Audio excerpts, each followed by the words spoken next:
चारधाम यात्रा में भारी अव्यवस्थाओं के बाद उत्तराखंड सरकार ने कई नए आदेश जारी किए हैं। सरकार का दावा है कि नए आदेशों के बाद चारधाम यात्रा में अव्यवस्थाएं दूर हो गई हैं। ऐसे में श्रेष्ठ उत्तराखंड की रिपोर्टर रजनीश दीक्षित और वीडियो जर्नलिस्ट पंकज तलवार निकले सरकारी दावों का रियलिटी टेस्ट करने के लिए। श्रेष्ठ उत्तराखंड की टीम ने ऋषिकेश के सोनप्रयाग और फिर केदारनाथ धाम तक जमीनी पड़ताल की और जाना कि क्या सरकार के दावों के मुताबिक श्रद्धालुओं को अब पहले से ज्यादा सहूलियतें मिल रही हैं या नहीं। देखिए क्या निकला हमारी ग्राउंड रिपोर्ट में। चारधाम यात्रा की पल पल की रिपोर्टिंग हम लोग आप तक पहुंचा रहे हैं। केदारनाथ धाम में श्रद्धालु पहुंच रहे हैं, लेकिन एक बड़ी बात थी, श्रद्धालुओं ने कहा कि यहाँ पानी की बोतल 80 रुपए और समोसे भी 30-30 रुपए के लिए जा रहे हैं। एक श्रद्धालु हैं, आंटी हैं, इन्होंने अभी लिया है। आंटी जी बताइए क्या है। बहुत तकलीफ है, सच में बहुत तकलीफ है भैया। अभी आपने यहाँ पानी की बोतल खरीदी हमारे सामने 80 रुपए। 80 रुपए। हाँ। आपने पूछा नहीं इतना महंगा क्यों? बोला हमने 30 रुपए, बोलता नहीं 80 है। तो मैं चुप रह गया। मिस्टर को शुगर लो हो गई तो मैं उनके लिए लेना ही पड़ेगा। और ये आपने जो दूसरा खरीदा है ये दिया 50 रुपए की 100 ग्राम। और समोसा 30 का बोल रहा। वो तो लगता नहीं है एक तरीके से ज्यादा लिया। यहाँ आए हैं तो इतना हम बांध के लाए नहीं, खाना तो पड़ेगा, कल पहुँच पाएंगे घर। पर बहुत महंगा, ये सरकार को देखना चाहिए, इस चीज को कंट्रोल करना चाहिए। आप क्या कहेंगी इस महंगाई? मुझे तो मंदिर छोड़ के कुछ भी अच्छा नहीं लगा। बहुत सब कुछ महंगा है। पानी भी, खाना भी, उठना बैठना भी, बिस्तर, रूम सब महंगा है। हम इन लोगों से भी पूछ लेते हैं कि आखिर क्या वजह है, एक पक्ष इनका भी जान लेते हैं कि ये बताइए क्या आखिर ऐसी वजह है कि जिसकी वजह से इतनी महंगाई ऊपर हो गई है, क्या वजह है? जी हम लोग कुछ नहीं बोल सकते, हम लोग काम करते हैं मालिक के थ्रू, हम लोग कुछ नहीं बोल सकते। ऐसे समोसा 30 रुपए का, पकौड़ी 50 रुपए की, पानी की बोतल 80 रुपए। हम लोग इसका कोई निर्णय नहीं कर सकते हैं। अच्छा जी हम मालिक थोड़ी ना है, नौकर है। तो लेकिन आप लोगों को ये कहा गया कि इतने पे देना है बस, हमको कहा नहीं गया है जी। अच्छा नहीं। बद्रीनाथ धाम की यात्रा ने अब रफ्तार पकड़ ली है। रविवार को बद्रीनाथ धाम में 28,000 से अधिक श्रद्धालु दर्शन के लिए पहुंचे। ये एक नया रिकॉर्ड है। यात्रा के इतिहास में ये पहली बार है जब धाम में एक दिन में इतने अधिक श्रद्धालु पहुंचे हैं। वहीं बद्रीनाथ में पहुंचने वाले श्रद्धालुओं की संख्या 1 लाख के पार हो गई है। बद्रीनाथ धाम की यात्रा 12 मई से शुरू हुई थी। शुरू के 4 दिन यात्रा की रफ्तार धीमी रही, लेकिन अब यात्रा नए रिकॉर्ड बना रही है। शनिवार और रविवार को धाम में श्रद्धालुओं की भारी भीड़ उमड़ी। उत्तराखंड में चारधाम यात्रा के बाद अब हरिद्वार के मनसा देवी मंदिर में भी रील बनाने और मोबाइल का इस्तेमाल करने पर बैन लगने जा रहा है। हरिद्वार मनसा देवी ट्रस्ट के अध्यक्ष और अखाड़ा परिषद के अध्यक्ष श्री महंत रविंद्र पुरी ने कहा है कि जल्द ही मनसा देवी मंदिर परिसर में भी मोबाइल का उपयोग और रील बनाना बंद किया जाएगा। इसकी तैयारियां की जा रही है। ट्रस्ट के मुताबिक सोशल मीडिया पर अपनी तस्वीरें और वीडियो डालने के चक्कर में लोग ना तो सही से मंदिर के दर्शन करते हैं और ना ही आस्था से मंदिर में आते हैं। इतना ही नहीं, कई बार रील बनाने के चक्कर में युवा मनसा देवी की पहाड़ियों पर अपनी जान भी जोखिम में डाल देते हैं। इन्हीं सब बातों को ध्यान में रखते हुए मंदिर और उसके आसपास अब रील बनाने और मोबाइल इस्तेमाल करने पर पाबंदी लगने जा रही है। नैनीताल से हाईकोर्ट शिफ्टिंग वाला विवाद लगातार बढ़ता जा रहा है। मामले पर प्रदेश में सियासत भी गर्मा रही है। कांग्रेस इस मुद्दे को लेकर धामी सरकार को घेरने में जुटी है। नेता विपक्ष यशपाल आर्य ने कहा है कि जनमत संग्रह कराकर हाईकोर्ट को शिफ्ट करना समाधान नहीं है। हाईकोर्ट कहां शिफ्ट हो और कहां नई बेंच बने, इसका निर्णय राज्य और केंद्र सरकार को लेना चाहिए था। यशपाल आर्य के मुताबिक राज्य सरकार इस मामले में पहले अपना पक्ष जनता के सामने रखे, इसके बाद विपक्ष अपना पक्ष भी रखेगा।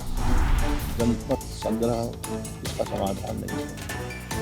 केंद्र सरकार को, राज्य सरकार को इसमें निर्णय लेना चाहिए। ये निर्णय राज्य सरकार को, केंद्र सरकार को लेना चाहिए था। और ये जनमत संग्रह की बात कहाँ से आ रही है?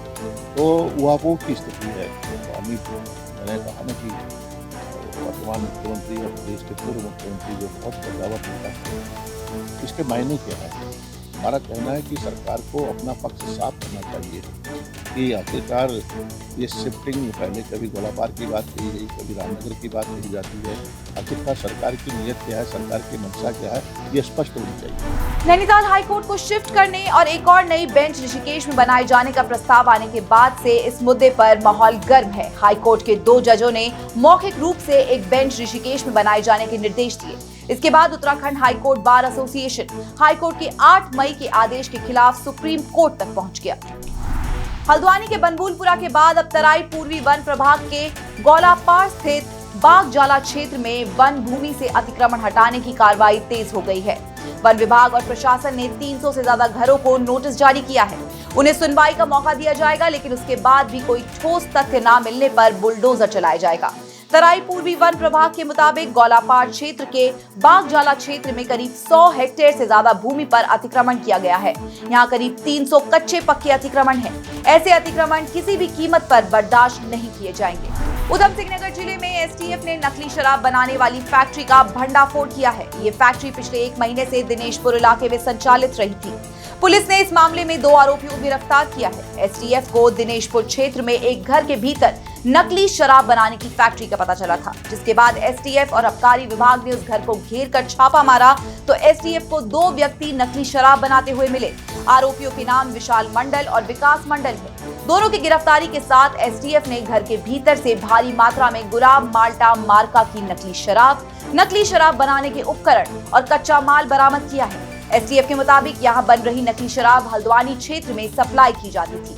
आरोपी विशाल के खिलाफ हल्द्वानी लाल कुआं काठ गोदाम थाने में पहले से शराब तस्करी के 6 मुकदमे दर्ज है। उत्तरकाशी में मोरी के नेटवाड़ में एक स्कूल वैन में अचानक आग लग गई। गनीमत रही कि स्कूल वैन ड्राइवर की सूझबूझ से 18 बच्चों की जान बच गई। हादसा उस समय हुआ जब स्कूल की छुट्टी के बाद वैन बच्चों को घर छोड़ने जा रही थी। स्कूल से कुछ दूर जाने के बाद स्कूल वैन के इंजन से धुआं उठने लगा, जिस पर ड्राइवर ने सूझबूझ दिखाते हुए सभी बच्चों को सुरक्षित नीचे उतार दिया और खुद भी नीचे उतर गया। इसके बाद वैन में तेजी से आग भड़क गई। देखते ही देखते चंद मिनटों में ही पूरी वैन जलकर खाक हो गई। चमोली जिले के गोपेश्वर में बड़ा हादसा होते होते टल गया। बिजली विभाग और नगर निगम की टीम मिलकर बिजली के एक खंभे को रास्ते से हटा रही थी। इसी दौरान खंभा धड़ाम से नीचे आ गिरा।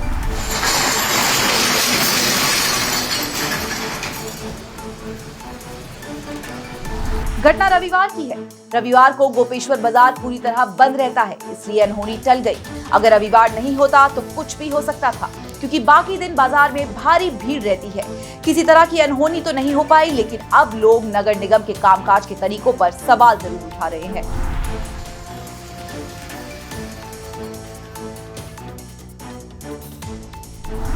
रुड़की में सिर्फ 130 रुपए के लिए ही दोस्त ने की थी दोस्त की हत्या।